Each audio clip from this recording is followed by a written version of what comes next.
Bonsoir à tous, bienvenue dans votre JTM en direct sur KTV. Nous sommes le lundi 18 mars. À la une de cette édition, l'affaire de prise illégale d'intérêt au conseil départemental continue de faire jaser. Une semaine après l'annonce de la mise en examen du président du conseil départemental, les réactions se multiplient. D'un côté, certains souhaitent laisser la justice faire son travail et refusent de condamner l'ancien sénateur et ses chefs de service. De l'autre, une partie de la population demande la fin des pratiques illégales qui ne sont pas nouvelles mais restent bien souvent impunies. Au montage, Leslie Vumenet. L'affaire a fait l'effet d'une bombe et depuis une semaine, il ne se passe pas un jour sans qu'elle soit commentée. Reprise par la presse nationale, la procédure judiciaire visant le président et 9 directeurs du conseil départemental est dans tous les esprits. Ancien président de l'institution, Ahmed Atoumani Douchina parle d'une erreur liée à de mauvais conseils donnés à Swabha-Ad-Din Ibrahim Ramadani. Un politique n'est pas forcément un juriste, ni un spécialiste du droit administratif. Il fait aussi confiance à son administration et l'administration est là aussi pour encadrer le président, même s'il a des ambitions de faire certaines choses. Elle est là pour lui dire oui, tout ça c'est bien, mais vous ne pouvez pas faire pour telle raison. Et pour le cas de recrutement, je crois que n'importe qui peut avoir envie de mettre ce qu'on dit the right man in the right place, les bons hommes au poste, mais des fois ça peut aussi heurter des règles administratives. Et je crois que c'est ce qui s'est passé. Le syndicat Force ouvrière est pour sa part beaucoup plus sévère. En effet, son secrétaire général assure que cette affaire n'a rien d'étonnant. Depuis 2016, le syndicat dénonce des pratiques d'un autre temps. Personne ne nous a écoutés, donc d'ailleurs on s'étonne depuis ce temps-là, depuis 2016, il n'y a pas eu de réaction au niveau de la justice et tout ça, donc là c'est tombé, on pouvait que s'attendre à ça, parce que faut pas se leurrer. Quand on est dans une institution telle que le conseil départemental et que les dirigeants de ce conseil départemental pensent que ils peuvent agir en toute impunité et qu'ils peuvent faire ce que bon leur semble et placer des amis dans toutes les rouages du système et des services et des directions. Donc nous, ces pratiques-là sont d'un autre âge. On ne peut pas, nous, à Force ouvrière, accepter ça, et même au niveau de l'intersyndicale aussi, personne n'a accepté ce genre de pratiques. Des pratiques qui pour l'heure ne sont que supposées. À ce titre, Ahmed Atoumani Douchina demande à ce que la présomption d'innocence soit respectée. Moi, je me rappelle mon successeur immédiat, le président Zaïdani, qui avait dit qu'il ne souhaitait pas ce qui lui était arrivé, même à son pire ennemi. On ne peut pas souhaiter ça à quelqu'un, quel qu'il soit. Et puis, il faut reconnaître que c'est dur. Et puis, pendant tout ce temps-là, même si il n'est pas coupable de corruption, de détournement, mais c'est le fait d'aller être privé pendant un certain temps de sa liberté, d'avoir à répondre à beaucoup de questions, cela ne vous encourage pas. C'est sûr que l'homme, il est ébranlé. Mais je veux dire, en termes d'amour-propre, je peux vous dire que je l'ai vu pendant le week-end. C'est un ami, je ne me suis jamais cassé. Des liens de proximité qui peuvent mener à se soustraire à la loi, même si dans le cas présent, seule la justice est à même de décider s'il y a bel et bien eu prise illégale d'intérêt. Et ce matin, le secrétaire général de l'UDFO est également revenu sur la situation sociale à Mayotte. Alors que la grève au sein du groupe Vinci se poursuit, Elandise Amidou craint d'autres mouvements dans les prochaines semaines. Selon lui, le climat social n'invite pas à l'optimisme, notamment dans les grandes entreprises du territoire. Il souhaite qu'un véritable dialogue social s'instaure dans les sociétés mahoraises avant qu'il ne soit trop tard. Écoutons sa réaction lors de la matinale de Kwesi. Nous survivons. Et ça, c'est pas normal quand on vit dans un département. Il va falloir que le grand patronat arrête de martyriser un peu les travailleurs, les salariés, et qu'on en arrive à un dialogue social serein où on a des dialogues qui conduisent à des échanges gagnant-gagnant. Voilà, nous, on lâche un peu, ils lâchent un peu.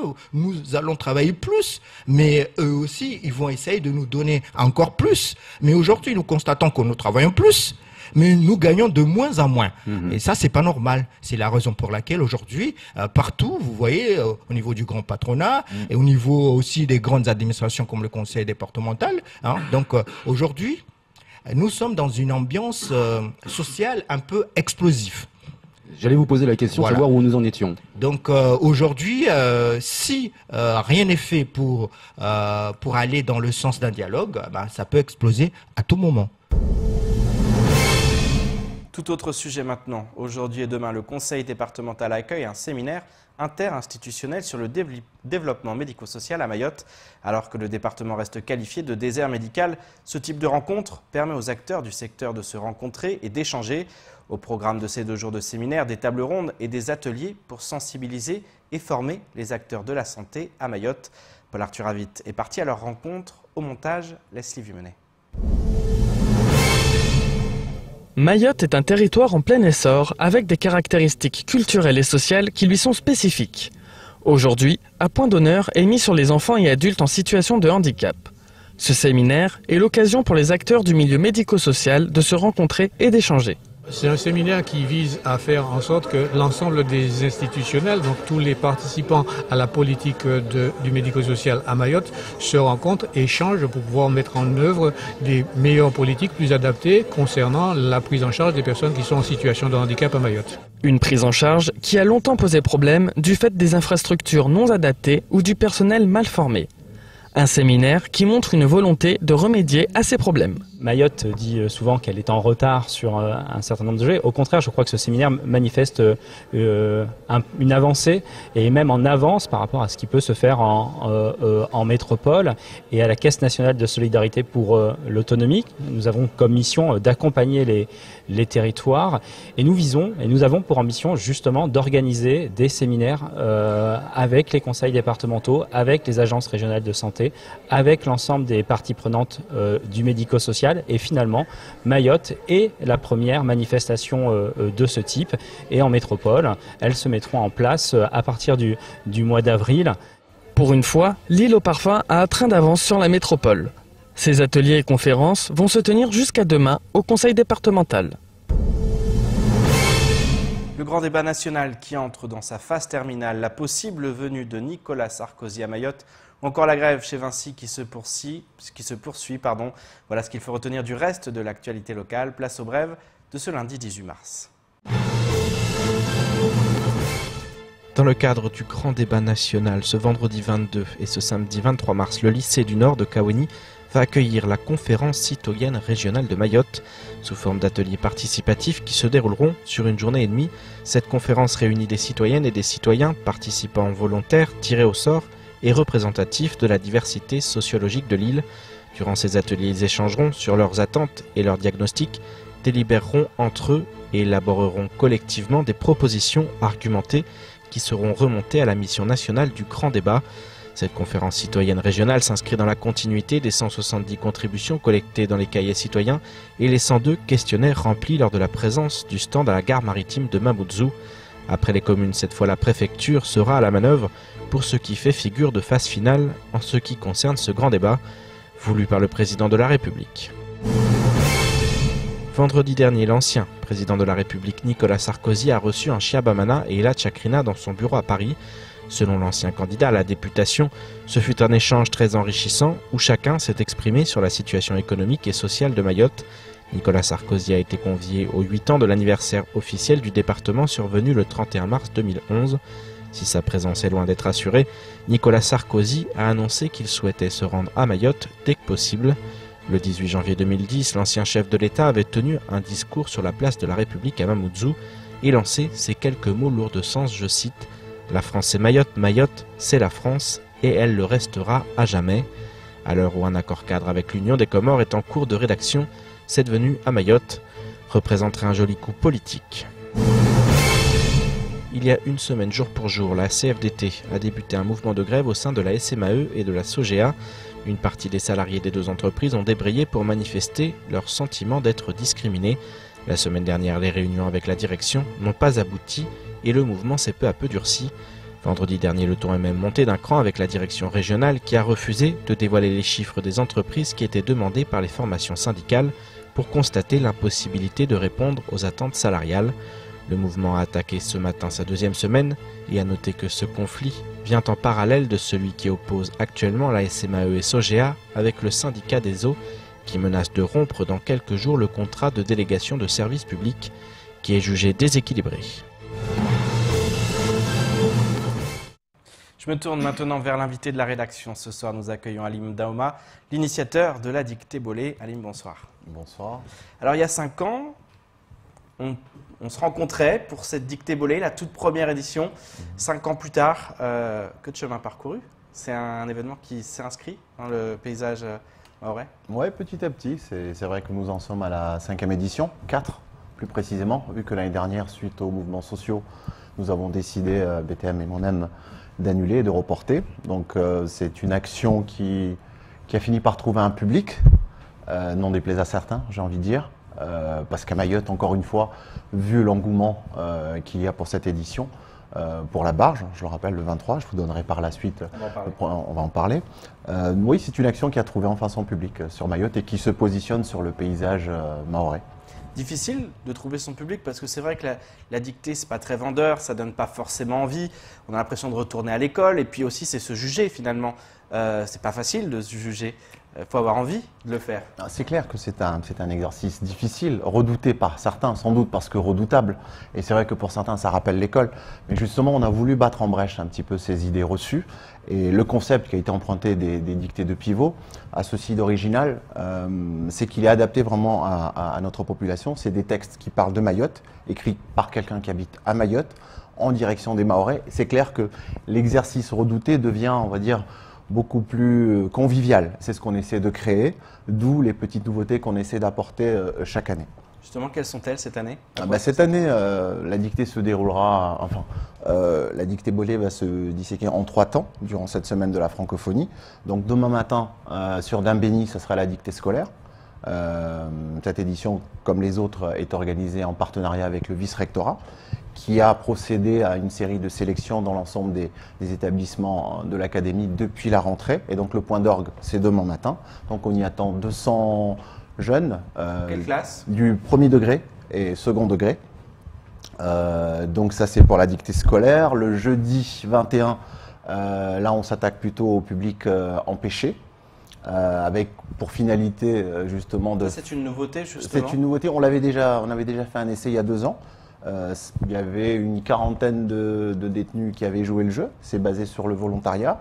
Et nous avions offert aux gagnants à sa sortie une formation et un permis de conduire. Donc ici, on utilise vraiment la dictée comme outil d'insertion. Et puis le point d'orgue de cette semaine, c'est le samedi 23, où on attend tout le monde à 13 h. Et cette fois-ci, on peut le dire, sans faire de vilain jeu de mots, la dictée devient barge. Alors justement, on va en parler juste après, pourquoi ce lieu, mais avant, j'ai envie de parler justement, effectivement, de cette dictée pour les détenus. Quelque part aussi, vous avez voulu créer un événement qui va un peu au-delà d'une simple dictée, avec un champ social, avec aussi un champ éducatif. C'est ça aussi l'objectif aujourd'hui, l'esprit.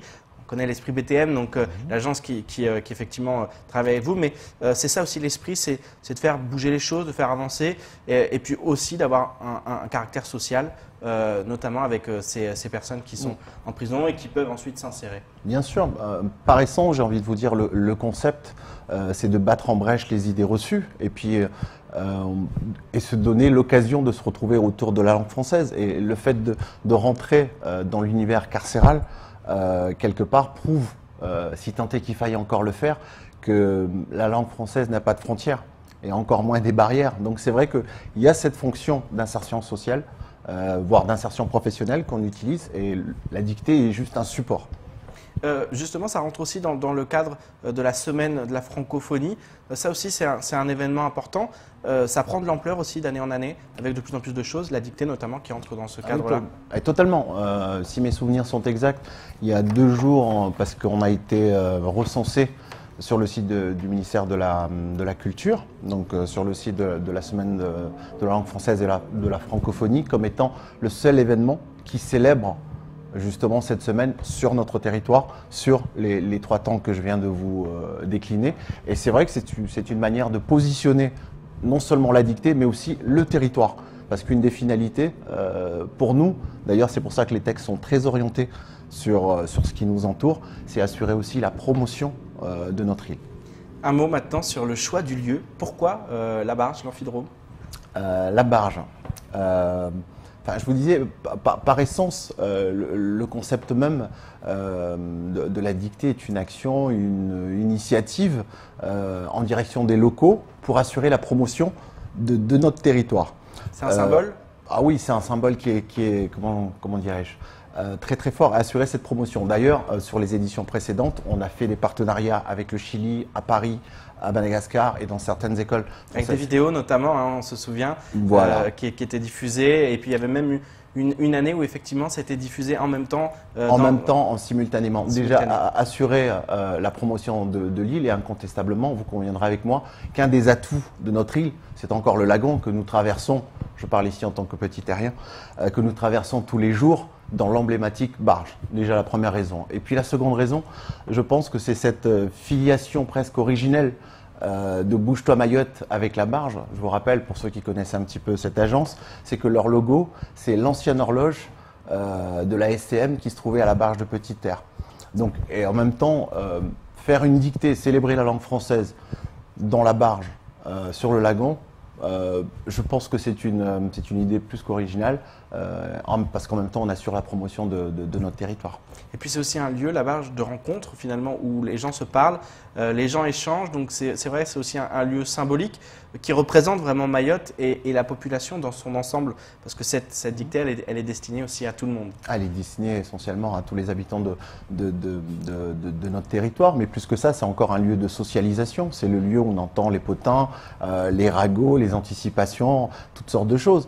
Et je ne sais pas si vous avez vu, pour vos téléspectateurs qui ont vu l'affiche, l'importance de la barge. Sur l'affiche, on a marqué barge, verbe du premier groupe qui n'apparaît dans aucun dictionnaire. Et là-dessus, je pense qu'à l'issue de cette édition-là, nous allons réitérer notre demande d'inscrire le verbe barger, qui n'est toujours pas. Oui. Et quand bien même, pratiquement plus d'1 million de personnes, si on compte les rotations des gens qui viennent sur notre île, au moins 1 million de personnes ont déjà conjugué ce verbe, barger. Donc nous allons réitérer une demande à l'issue de cette édition pour justement insérer un petit peu plus Mayotte dans la République. Un dernier mot avant de nous quitter, on rappelle un peu les dates à ne pas rater. Alors il y a d'un côté le scolaire, mais il y a aussi effectivement cette date à ne pas rater ce week-end. Alors la date du samedi 23, merci de vous présenter avec les pièces d'identité parce que d'ores et déjà ça a été clôturé, c'est plein, c'est full. On attend à peu près 160 personnes, donc nous allons nous positionner au large. Donc on embarquera sur le quai 5-5. Merci de venir à 13h parce qu'à 13h30 on est parti. Si vous loupez la barge, vous loupez la dictée, c'est le principe.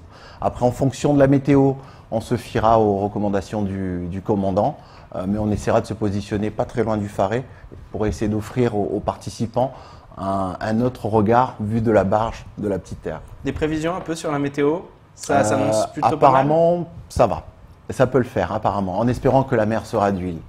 Merci beaucoup Alim Daoma, et puis on sera présent comme tous les ans pour suivre cette dictée bolée qui effectivement s'est inscrite dans le territoire et puis qui fait recette parce que vraiment il y a beaucoup de monde, vous allez être plein, vous allez devoir jeter des gens par-dessus bord.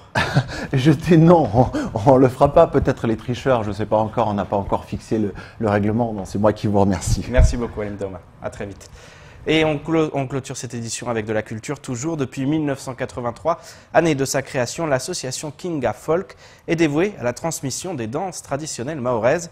Depuis de nombreuses années, ces danses sont exportées aux 4 coins du monde, en Asie, en Europe, en Amérique latine ou encore en Afrique. Autant d'expériences riches et inédites pour les 60 danseurs de l'association. Cependant, la vocation première de Kinga Folk reste avant tout sociale. Elle est ainsi un lieu d'échange, d'expression, de rencontres et d'accompagnement en Petite Terre. Un reportage de Marion Tellier. La Maison Kinga, c'est une aventure qui débute il y a plus de 26 ans à l'initiative de Younoussa Salim, président de l'association Kinga Folk. Déjà à l'époque et à l'instar d'autres acteurs de la culture mahoraise, Younoussa mesure toute la richesse des danses traditionnelles de son île, de leur beauté, de leur variété et de l'intérêt de les observer pour mieux les perpétuer. Par petits groupes, l'association commence à parcourir l'ensemble de l'île. Son objectif, rencontrer les maîtres incontournables en matière de danse sur l'ensemble du territoire et en apprendre les moindres mouvements. Ce souci de la reproduction à l'identique, l'association la cultive encore aujourd'hui. Pour faire les recherches par rapport aux danses qu'on a, on fait beaucoup de déplacements. Normalement, on va sur les 4 coins de Mayotte, on va vers les gens, vers les sages, vers les cocos, bakoko, vers le maman, papa et tout le monde, toute personne susceptible de pouvoir nous aider par exemple. On va vers eux. Dès qu'on sait que voilà, il y a telle personne sur tel coin qui savent danser le maganja, le mengoshuma, le shakasha et tout ça, bof, on va. Aujourd'hui, l'association ne recense pas moins de 23 danses traditionnelles, avec ou sans percussion, accompagnées de chants ou non. Il y a plusieurs danses, il y a le mgodro, il y a le shakasha, il y a le tatoumbe, il y a beaucoup de danses. Il y a aussi le chitete. Le chitete, il y a 2 cannes, on le met une ici et l'autre ici. Il y a une fille et un garçon qui va en faire le sort. De quoi fédérer un public large avec une tendance à la hausse, celle d'inscription de la part des jeunes générations. L'avantage qu'on a, c'est que il y a beaucoup de jeunes qui sont beaucoup intéressés.